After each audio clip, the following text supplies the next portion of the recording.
in our environment. But what's really standing in your way is normally the legacy which is holding you back.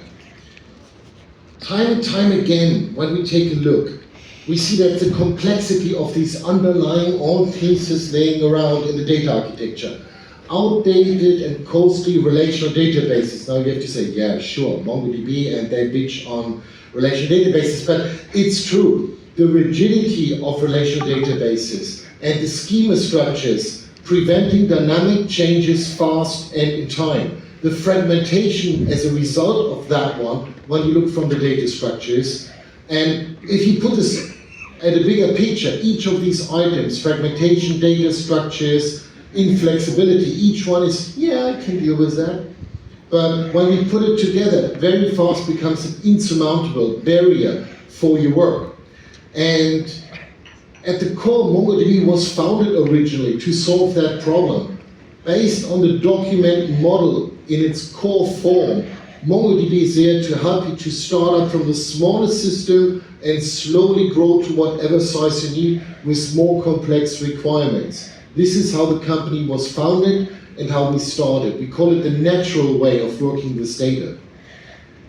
Over time, we brought these native capabilities all in, and there's a wide range of use cases. When I talked to the client just yesterday, and I see some of my calendar entries the next days, it's really across all industries and areas, private or public. We give you really the flexibility to run in 120 regions on the Atlas platform, but we give you as well the same capabilities on the laptop or in your own data center, self-managed. And I get often asked, so is this really the same database? Yes, it is. It's the same code, it's the same compile, and it has this unbelievable scalability.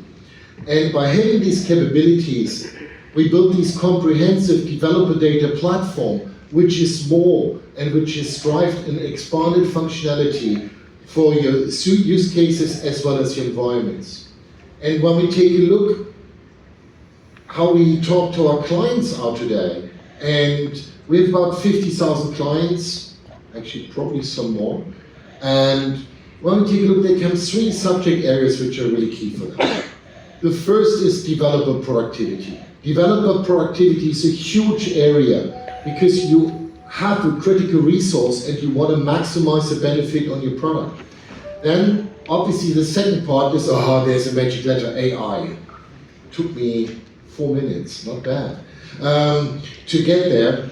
And if you want to bring in these apps, you need to have new capabilities. And last and not least, we have modernization. How do we modernize ourselves out of the legacy what we had yesterday?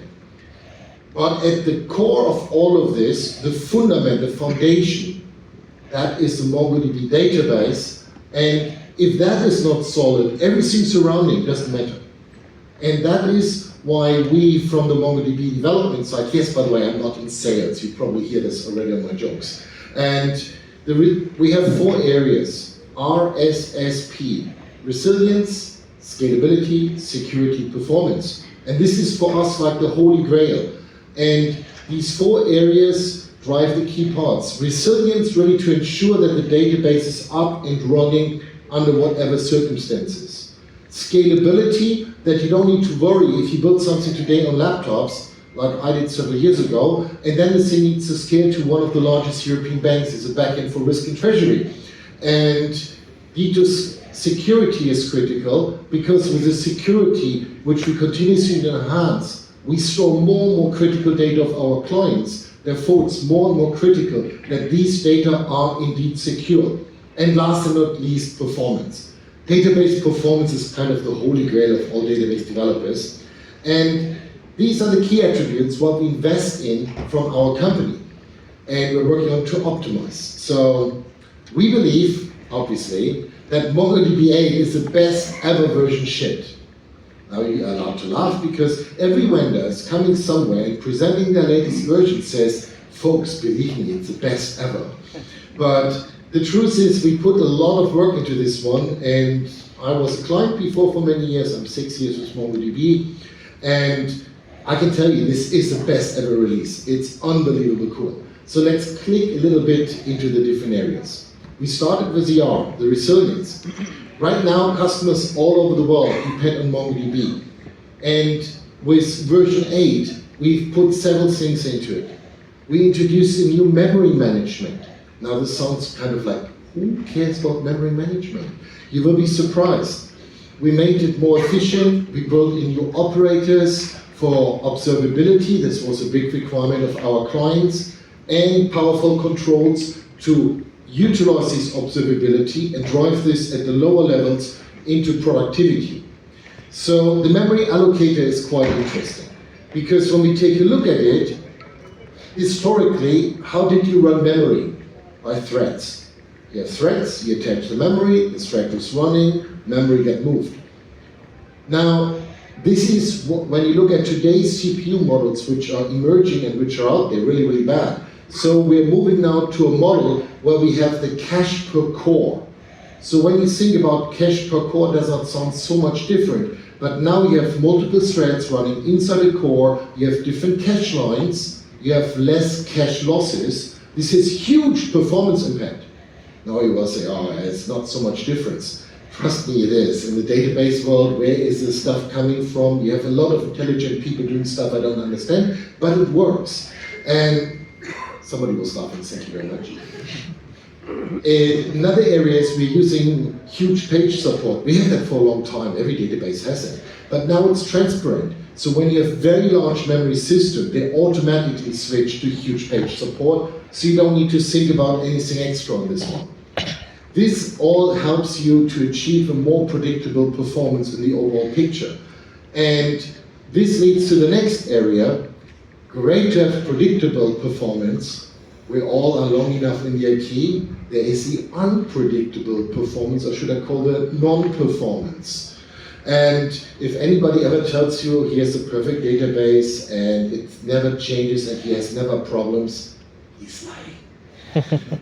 So we need to advance tools for things that we can't anticipate. And for that one, we brought 2 new things on board. And I like this a lot, actually. I used them last week with a very large bank in New York, and it was very amazing. But the first part are the metrics. We brought in additional metrics to identify scenarios at which the queries which run a long-term queuing, for whatever reason, get acknowledged, and queries that spend a long time executing. This maybe sounds very simple, but it's a typical bottleneck scenario what you have. So for those ones, we have now query rejection filters, which allows you, if something is blocking the query queue, because it sits there and tries to pull something which is not possible, we can take this query and says, this query, you go in the parking lot, out. So that's the first part what we're doing. And the advantage is, if somebody is throwing these rogue queries in because of a bad patch, you don't need to patch your application immediately. You have time to do that. The second part, which is exciting, is cluster-wide timeouts. So if a query runs too long, the typical example is people forgot a comma or semicolon in a query. You will be surprised what the impact can be. And when this happens, normally queries running long, very long. And you can set timeouts which says whatever happens to that query, we take that query and put it in the parking lot. So this helps to keep the system running, keep it stable and keep it sane so that the system works. And this hits for all versions. The other thing is now scalability. When we talk about scalability, we have a lot of clients now with large scale environments. But for the development purposes, they're starting on a laptop or something small on desktop, and then they move out to large systems. And when you see this beautiful picture, by the way, we have a great art department, the largest question, the question what I get about the largest clusters, we have indeed clients up to 1,000 nodes. We have those in the petabyte scale. And when you look at those systems, they have obviously very specific needs. But the sharding starts small. Sharding starts with one replica set. And when we take a look, we had 3 different areas which were important. Embedding configuration servers. It was an absolutely pain to start with a sharding where you have to bring in, at the beginning set up 3 servers to manage the clusters. This made no sense. Now the config servers are integrated inside the shards. The second part is moving unsharded collections. This is one of the best secret features for SaaS solutions or multi-hosted environments where you have collections assigned to shards, and now you can move them around. And the last point is obviously faster resharding. If you have a database get imbalanced because of various reasons, how inserts happen, how certain user groups are, and you want to rebalance that system. So the first thing is, driving the embedded config service reduces the footprint for up to 50%. That's net cost, which allows you as well to run a sharded environment on your laptop in a small Docker container, and you don't need to have the overhead of config service. This reduces not only operation complexity for your ops team, but it makes it easy as well. And the next part, obviously, very easily, is the scaling and moving non-sharded collections between different shards. Think about multi-tenant environments. Think about large-scale tax offices with tens of thousands of different subsidiaries. You can't mix those up. Those kind of solution helps you really grow the workload, and you can scale it out without starting extra databases or have additional management needs and costs. And last and not least, obviously, resharding is up to 50 times faster. 50 times, not 50%. So if it runs an hour before, it's now a minute and a little bit. So this makes scale out for high demand or scaling in as well to save cost very efficient.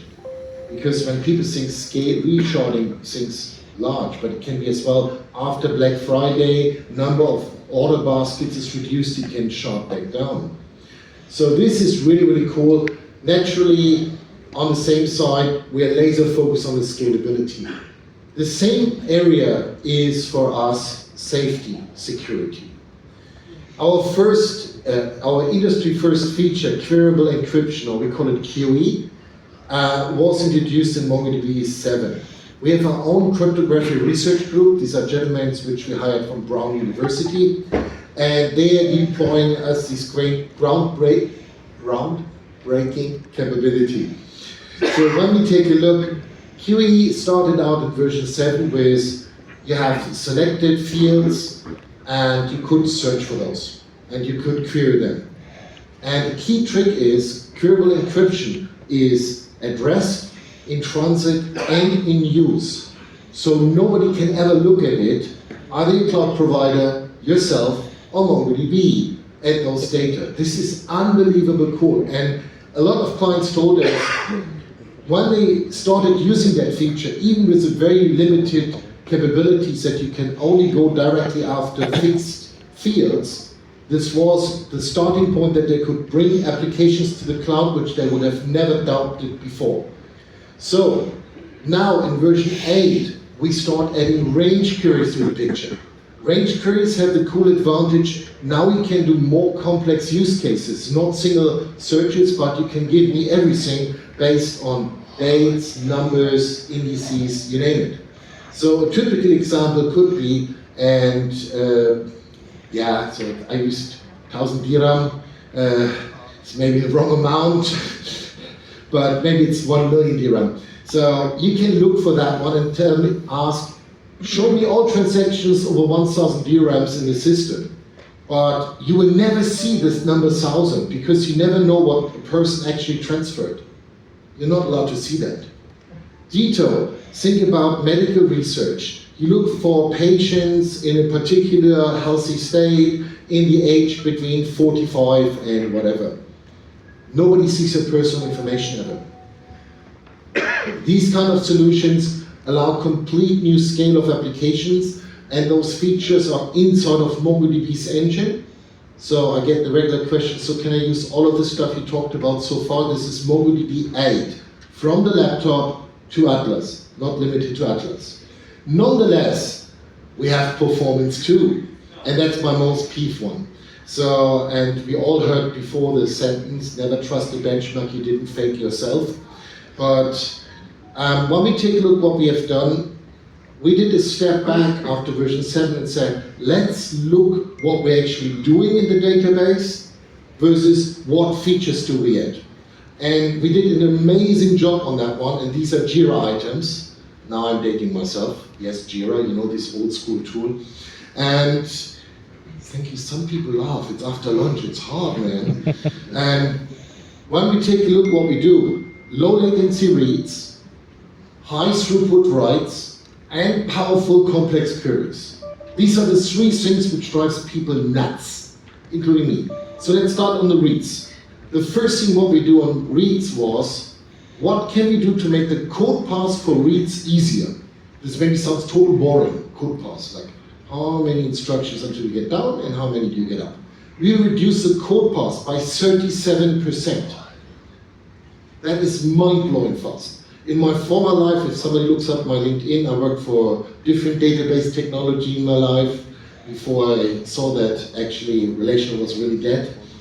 And we were happy with 1%. And we have 37% in the system. Dito, we have a new express execution pass. We identify very simple queries and put them through a fast pass into the system, which allows us much better execution for these ones. And both are much faster and more flexible, and we are allowed to use supporting clustered indexing and more complex operations.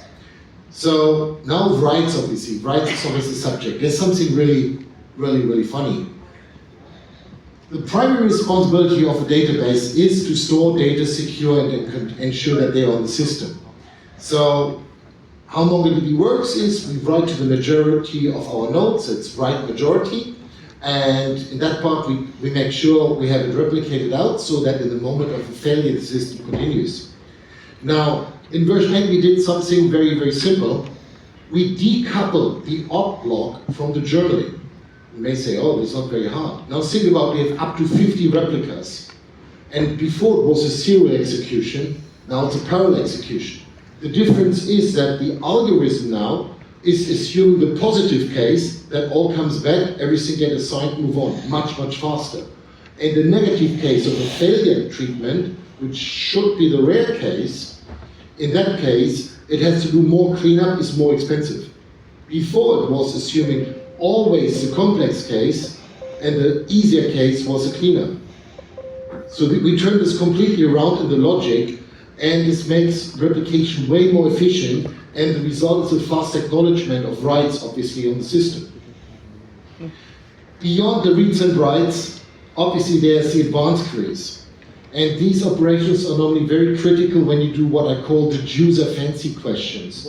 You want to do some more complex things to the system. Show me the order bucket behavior from Boris over the last 6 months, visualizing. It can get very long and fancy, but these queries have the impact on pleasing the customer. And I like to do that normally. So these are built for rich and powerful apps. We will see unbelievable, impressive results on those. And that's back to my first funny joke, the benchmarks. It's very hard to make benchmarks out of that stuff. It's really up to what you are doing in your environment. And we're not done yet. We added something for time series clients. And this is, at the end, probably helpful for a lot of areas. We introduced block processing. You have a certain amount already blocked in a time series where you have a number of data points. Now, inside of these single documents with multiple data points already, we have now a number, let's say 1 million of those blocks, and block them together and says, build me the floating average of those 1 million. Historically, we would have taken the first one, put the average at the next one, and go through. Now we can do this in parallel. So what does this mean? O calculus log n versus O calculus of n. So as soon as you have large amounts of millions of data points, think about containers at sea for European shipping companies, stuff like that. Is the caviar still cold on the way to Singapore? That was a practical use case, don't ask me. But when we take a look at that one, yes, it's millions of points and you want to keep this reduced accordingly. And by spreading out the performance behavior, it's actually cheaper to run this kind of queries. And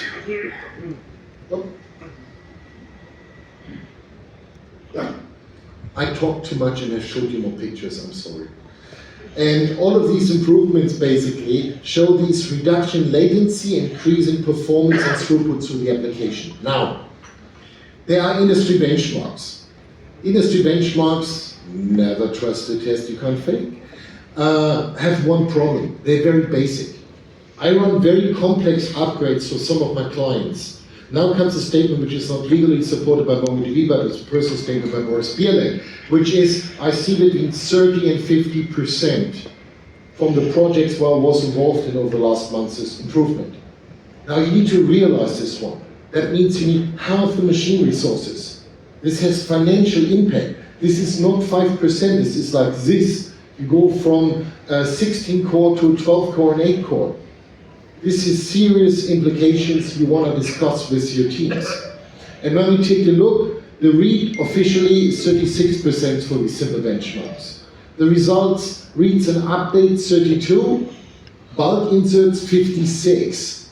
That's high throughput, basket creation, payment transactions, all of these usual use cases. And yes, 200%, or marketing would say 3x, on the size of the time series queries. This is unbelievable from the size. You can put either way more data into your existing system, or you can use a way smaller infrastructure. Now, of course, we did stuff as well for Atlas, and one thing what customers really like on Atlas is the scaling, auto scaling.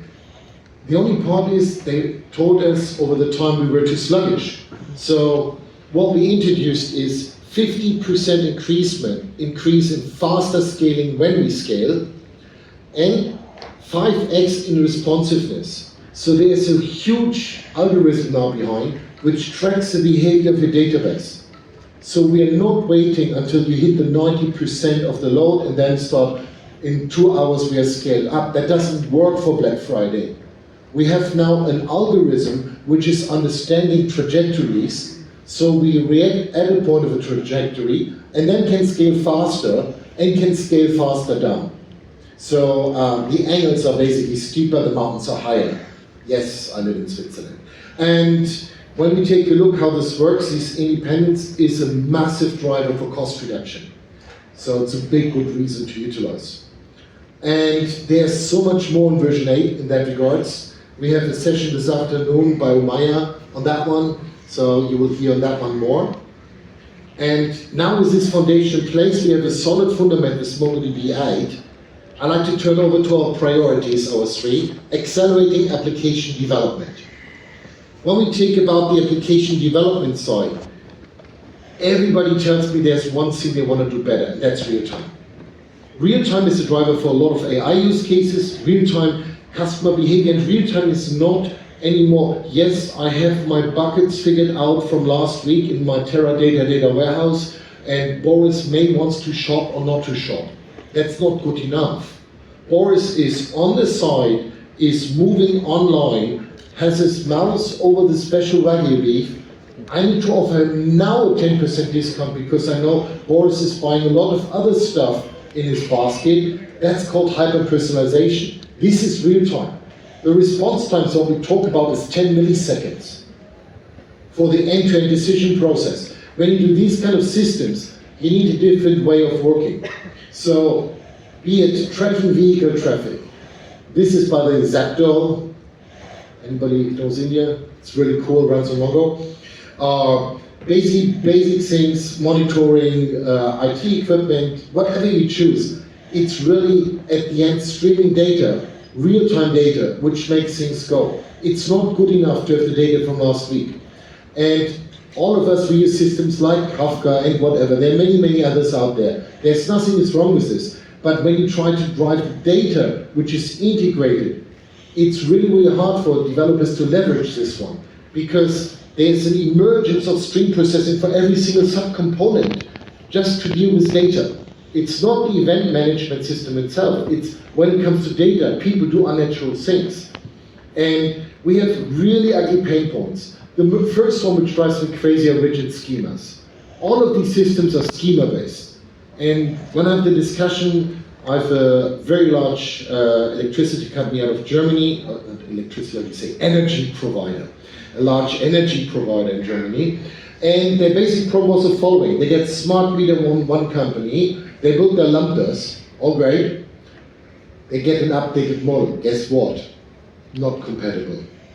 They bring up another 100,000 of these and go to second lumper, that's good. At the end they had 50 different lumpers to deal with for depending on each smart meter type, and good luck on managing this one. And we took this all out and says, let's move to the document model. It's horrible.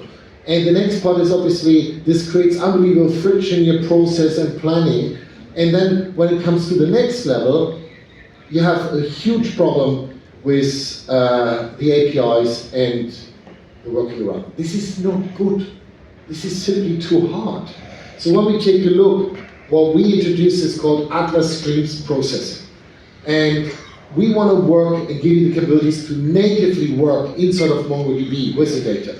We have about hundreds of companies by now working on this one, and it's rather cool. So a good example is Meltwater. Meltwater is a company which is doing sentiment analysis in real time.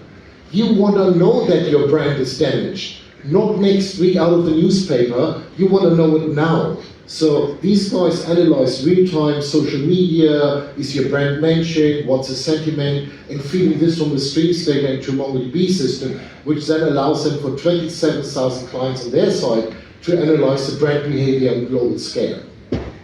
You need real-time. You have a lot of data, lots of data. And this gives you a good example where it comes in, and for them, streams is a competitive advantage. So they like it because it's a document model, obviously. We have the flexibility. Meltwater doesn't get data only from one stream. It's not all in format. Now, be it a Facebook, Insta, radio, TV, be it something like somebody's mentioned in a newspaper article, blog. So there's a lot of formats what they need to deal with. And it's made for continuous processing. We talk high throughput, meshing with metadata and making decisions based out of this data set in real time onward. So, and the last point obviously is it's integrating the unified experience what MongoDB has and which is quite elegant to use. You don't need to start an extra tool, you don't have another console, it's integrated in the flow. It plugs in Kafka on the front, we get the data, we do the processing, anything which need, and we can spit it out into Kafka Stream afterwards. But the data flow is fully automated. This is key. So when we take a look, stream processing is just one example, but it's not the only thing what we're doing. This helped a lot of people to get much faster. But the real secret, what I believe what we have is our really big collection of tools. When we look at tools, the most important part is it needs to be fast, and you want to be faster than your competition. So the tools need actually drive productivity. And just nice colors don't cut it. So what we want to do is 3 new functionalities what we introduce. And the first is one of the biggest ones what I have, which is the local evaluation of Atlas Local or Atlas CLI. And it's really amazing. We launched this a year ago, and the first 6 months nobody used it. And then afterwards, people started figuring out, I can do stuff locally with this thing. Because what you can do with it is the local experience allows you to have search, vector search, and everything local in Docker containers on your laptop. You have the same environment for your developer. For prototyping, you can sit at Jumeirah Beach and do stuff, and you can do local work on this one. You can do semantic search. You can build AI solutions with a Granite model right onto your laptop, and you don't need anything in the cloud. That's absolutely fun. And it's one of our best kept secrets. You just download Atlas CLI, enter, deploy local, and off to the races. Now, some very intelligent person asked me, so these are Docker images? I said, yes.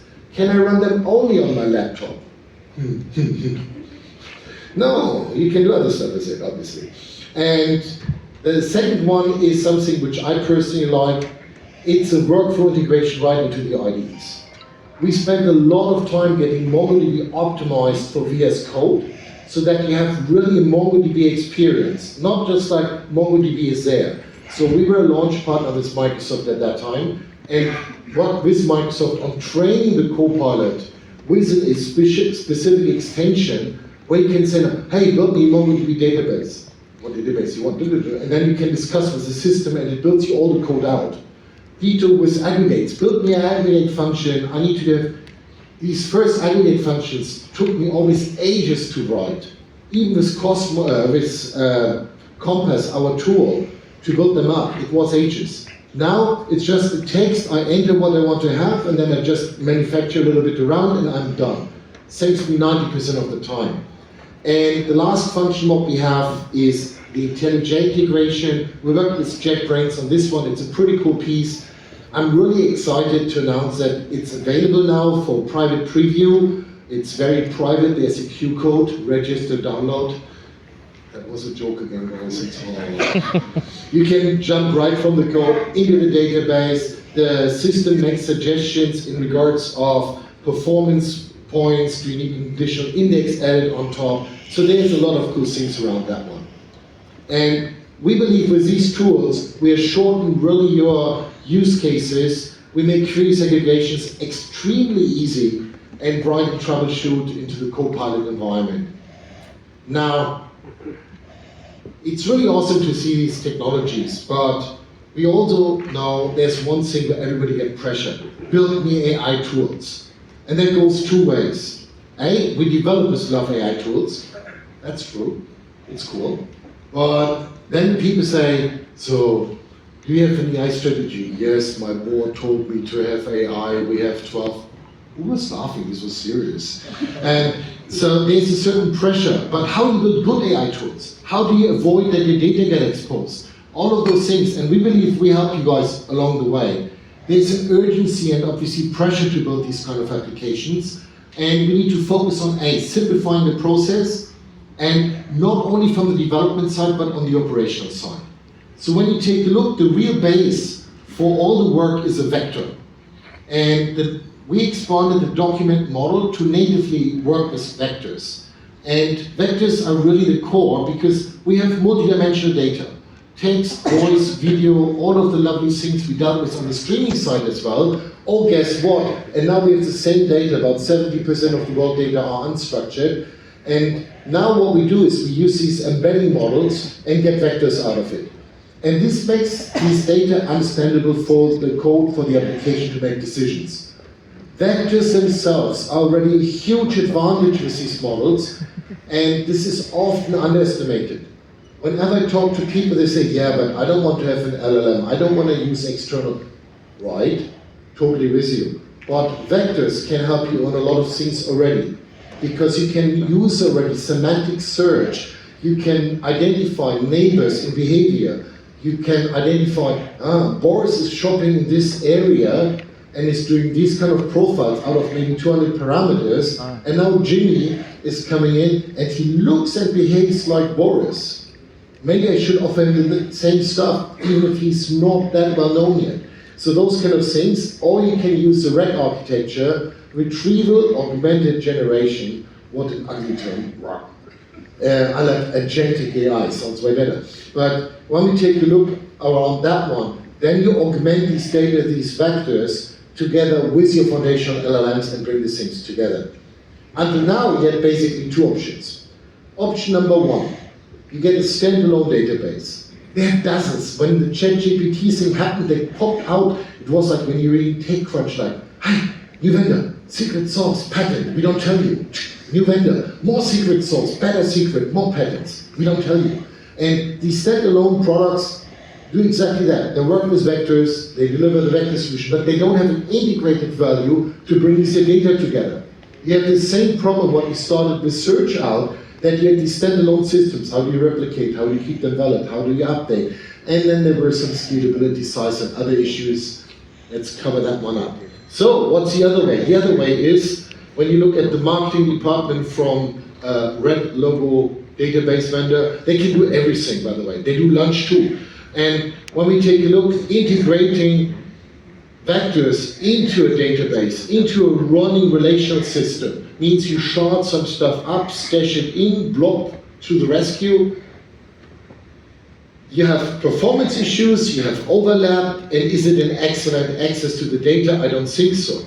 So what we are trying to give you is, with Atlas Vector Search, we try to give you the best out of both worlds. You have a unified access pattern through the experience inside the MongoDB programming paradigms, But on the other side, we are scaling the vectors independent of the document systems. So you can choose, maybe you have more needs on the AI side and need to scale this one out, or you have more needs on the OLTP side and scale this part out. So this is all wrapped together into one system. And now the important part is we were the most loved database, vector database, for the second time in a row at the retool report. And the retool report is actually pretty cool to read, by the way. Very worth downloading, it's not marketing, nobody paid for it. But the most important validation comes from the clients. This was the fastest adopted service I've seen ever. Literally, it's crazy. And the companies ranging from very small startups to global enterprise brands. So I have one special example, and I love this a lot. And it's Novo Nordisk. It's a 100-year-old, very established pharmaceutical company. They're working on chronic diseases like diabetes, obesity, and you will see the logos a little bit later. But when they want to ship something, they need a clinical study report, a CSR produced out of clinical data. And that takes 12 weeks, manual labor, editing, large number of people. So we work with the Novo team to optimize that process and use generative AI to generate this. Take a look.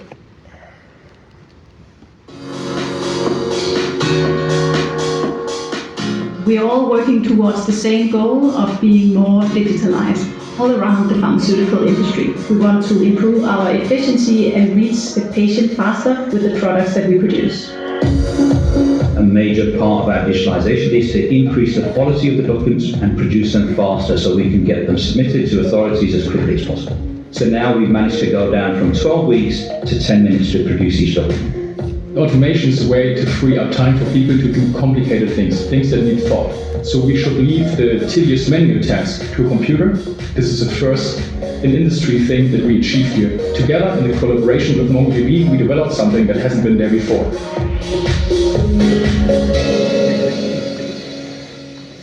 Wow. 12 weeks, multiple people, 10 minutes. Think about the return on investment, whether these people are not doing one CSR a year, they're doing them by the dozens. The resource savings in the hundreds of individuals and resources, unbelievable.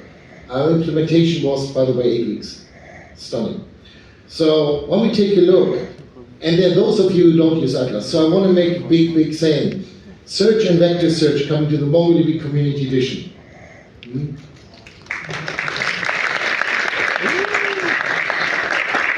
We are working on this for a long time, and when you heard me so grinning happily about the Atlas CLI and the Docker images, you probably guessed that this was coming. But we have a lot of clients who told us we would love to use it on premises for multiple reasons. We have this now coming out very soon. I'm not allowed to mention the date, otherwise lawyers and so on. But if you're interested in fast access, please ping any of our employees or any colleagues or myself. We can get you on the list for fast access. It's a game changer. This means you can do all these AI functionality on premises with your own models completely locked down. We have several clients going completely, they're already using Atlas CLI for the same purpose, in case you wondered about my comments. But this is really coming quickly now, and this will be having a lot of impact. So, and then there's obviously the part, yeah, but I don't want to build everything myself. And the standard question I have, do you have reference architectures? Do we have examples? What can we do? And we call it the MongoDB AI Application Program, MAP. Whoever came up with this acronym is in any. But when we take a look what the thing does is, we deliver you, obviously, MongoDB's Atlas platform, reference architectures, people who understand who've done it, and most important, a very tight selected list of tech partners. Now, everybody announces partnership announcement left, right, and center.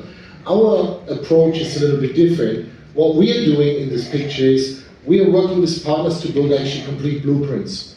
And if you're interested, publish the book, you can ping me and I send it to you, where we have really blueprints published, 200 pages on actual industry solutions, where we show this is how you build it. For real, not in theory. And we have cases and demos and GitHub code to download for that one. And if you like, we have services people on top.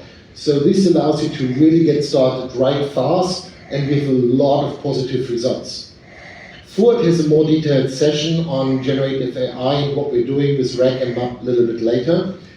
So we covered 2 out of the 3 areas, right? We talked about the tools and the AI, but what about the modernization? And specifically large organizations have application modernization needs multiple ways. And a CTO of a very large German retailer told me, you can't do AI on a mainframe. So IBM will probably disagree to this one. But the fact what he tried to say was, you need to have modern infrastructure, modern fast-moving data to have effective real-time AI in his retail environment. And when we take a look, we know many are surrounded by a large number of legacy apps. And to be fair, these applications have a purpose. You don't keep your COBOL Kix code around because you love the boxes humming so nicely. There are different reasons. But these applications age, and it's becoming kind of, the old chewing gum taste, right? It's not really good. And there's an increasing cost to run this outdated tech. You may be having problem to get support. We have this right now, by the way, for enterprise document management a lot. There's certain vendors, and if you're interested in this one, talk to me. But the biggest part is it constrains the ability to modernize and to innovate. But the other areas, what I've talked to clients, when we did analysis on certain code bases, said, don't touch this directory. Yeah, why? Yeah, this belongs to Joey. Who's Joey? He left 20 years ago.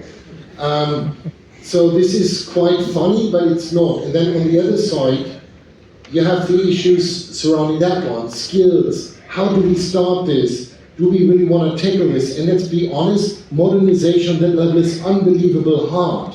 So when we take a look to this one, you have multiple items. You have cost, risk, and complexity. So what are you doing in this case?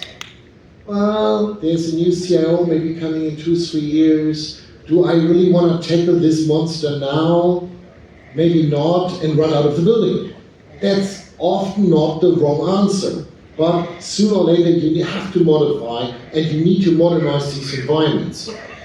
So, we have the relational migrator. The relational migrator is a very nifty little tool, which allows you to do schema modeling and data modeling. That means we analyze a schema of a database and show you what the domain model would look like. You can edit it around and make it nice and fancy.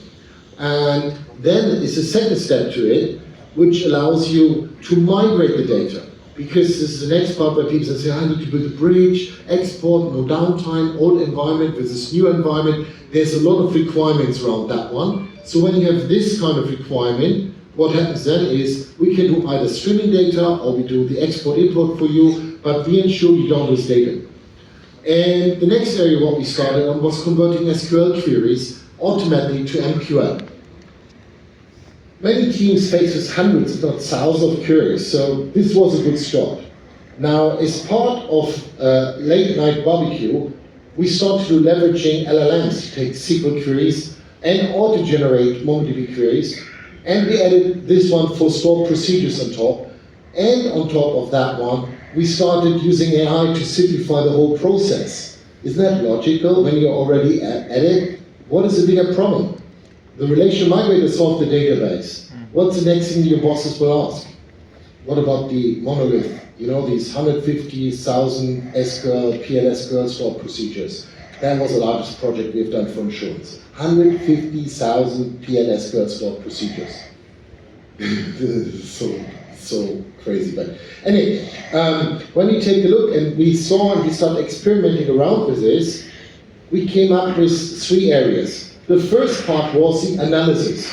What do you actually have in your directories? What business functions? There are normally dead directories. There are directories which are not used. There's so much stuff. The next part is the most critical one, the test generation. Automatic test generation is the nastiest subject to have a discussion with the client with, because it's like opening up a wound and look into it, pepper, salt, mix it nicely up and says, you like that? Because what's the fact? You have old Kix code and you really don't know what it is, and now, yeah, you should do like-for-like testing at the end for both end pieces. Sure. So we have an issue. We have 80% false positive in our testing. So why do we do it? Oh, it's compliance. You don't get very fast with this. So if you want to do this right, you need test cases, test case generation. And then the next part is obviously code refactoring and conversion. Can we automate this? And after some experiences, we took this to a customer in Australia. Now you may ask, Boris, how did you come up with Australia? This was as far away from Zurich as physically possible. So the results have been unbelievably astounding. We partnered with Bendigo and Adelaide Bank. We had some relationships and discussions before, obviously. And we took their agent delivery system and their tele applications and used this as a point to show these migration tools work. And by working together and leveraging AI, we were able to achieve this one. And I want to show you the outcome of that one. It's pretty cool.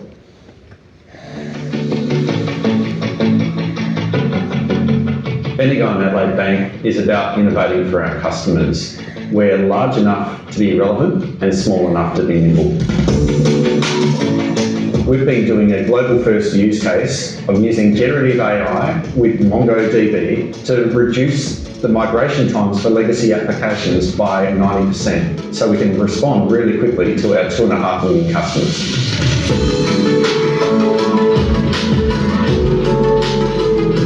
The two challenges we have with legacy relational databases is the amount of knowledge that is required by database administrators to look after them. And then from a migration perspective, once again, the amount of knowledge and high touch requirements to migrate them to a new database. What we needed was to API enable and cloud enable the application. It's about turning our organisation and its technology systems into Lego blocks that can be used by different applications in different ways. MongoDB and the Bendigo and Adelaide team were able to do that using generative AI. Our testers are the most important people here. Those environments have to be pristine and have to be exactly like it would be for a customer. Prior to working with MongoDB, we worked really manually. When we manually test, it takes such a long time. A test script might take 2 weeks. Generative AI in this specific use case enables us to modernise these applications, which I don't think we could have modernised previously. And once we've modernised it, it enables our teams to work quickly for our customers. We used the generative AI to understand how the application worked. We generated automated test scripts, and then we rewrote the application. The results from this included 1/10 of the cost and 90% less human effort in actually migrating these legacy applications. We went from 80 hours to 5 minutes. I validated that 3 times because the result was 5 minutes. I knew this was a game changer, not for just Bendigo and Adelaide and MongoDB, but the whole of industry. Our partnership will continue with MongoDB. We're actually going to accelerate our use of the generative AI process. We're going to apply it to our core teller system and new payments platform. So 2 critical parts of our bank, and really demonstrates our confidence and ability of both organisations to make a difference. So when you see something like this, you can say, oh yeah, how many people did you have working on this? 2. January 3 until the first week of April. That was it. 2. From their side, 2. 4 people was a total team delivered this one, the whole application in 12 weeks. And they were working on this before with a large system integrator for 3 years. It didn't work. So this gives you an idea. And I would like to point out about my jokes about Australia. Yes, we have a client in Switzerland as well, so if you can private banking, check out MongoDB blank Lombard OD in Google. And there's a very nice video from those gentlemen as well. This gives you a slight idea. By now, we're doing this one pretty structured and pretty all over the place. Walid will give a presentation, a little bit more detail on the RM piece later. We're so proud of what we are able to do with clients like Bendigo. And we take our whole stuff into a team. So there's a colleague of mine, Faisal, around here. If you want to meet him a little bit later, he can talk more on this one. And he's actually the global leader for these kind of projects. Our goal is pretty straightforward. We're trying to help you move off your legacy applications and move more quickly with less people without requiring more skills. So fewer skills, faster move. And these numbers, 1/10 and so on, this is by now pretty good proven for a large number of projects. Sadly, not every client likes to talk about it. It's like the dirty stuff under the table. So, but we're doing this one. So, when we take a look,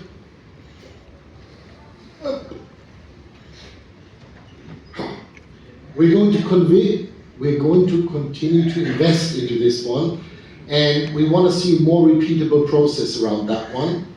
And we really ask you, start with the relational migrator, experiment with this one, and then we can have a discussion on the application side on top. We covered a lot of ground already, and products, tools, is not the end of the journey. One of the important parts is we try to be partners for you, not sellers. And our investment in education is woven in the fabric who we are. Probably see this on the way how the MongoDB works, where whenever somebody asks me, can we get enablement, it's like, yay! And we love what we do, admittedly. And MongoDB University is a very unique offering. It's designed to help you get the most out of the product. It's online, it's sandbox, there's so many free self-paced courses, interactive labs, certifications, and we adapt to your needs and your style. We have some new badges as well for AI, because a lot of people said, can we get certified on MongoDB AI? And we were a little bit like, how do we do this? And our learning team built this out. So if you want to just take the Q code or go to learn.mongodb.com and you're off to the races. It's very easy. I don't need to tell you how fast technology is changing. None of us can ignore these advancements in AI and the driving on the platform side. But as impactful as it is, it will be probably superseding the start of the internet. That's an extreme statement, but I stand to it. And in this new era, developer acceleration, which I started out of, is really not a benefit, it's a necessity. It removes the friction, provides this really needed speed to keep up with the business, to drive innovation and be creative. AI-powered apps will really drive the value and the business functions forward, and it allows you really to create and leverage your organization's unique data inside your environments, not push them out into ChatGPT. And last but not least, obviously, the modernization of legacy is, again, it means you're no more anchored to this boat anchor or to this submarine somewhere. It's really not a technical upgrade, it's an essential evolution to get your environment into fast environments, to get the data exchange, to get agentic AI working, and a lot of other features. The companies that create truly transformative software will win. Those who don't will simply left behind. It's that simple. So at that point, I'm honored to be partners with you, supporting you on your way with MongoDB to innovate and create new user experiences. Experience that will probably drive your personal and your company's success. Thank you so much. Shukran.